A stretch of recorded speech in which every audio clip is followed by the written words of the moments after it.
Here I'm going to show you how to make lentils. So I'm scooping 2/3 a cup of raw lentils into the pan, and then I'm going to double the water. So I'll actually be doing 1 1/3 cup water. We're going to cover it with a lid. Actually, let's first season it. A little bit of Mrs. Dash garlic and herb. I use that all the time, and then oregano. Then we will cover it with a lid and we will cook it for too long.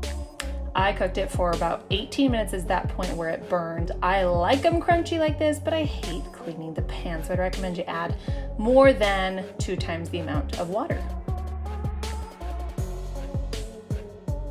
Meanwhile, here are my husband's lentils. He likes to sprout them, so he made this from an old peanut butter jar lid. He just burned out the holes in the top so that there's some air. He puts the lentils in, rinses them with water, puts a little bit of water in there, and then waits a day, rinses them. He does this for about 3 to 4 days until they're sprouted like this, and then we put them on salads or in stir fries.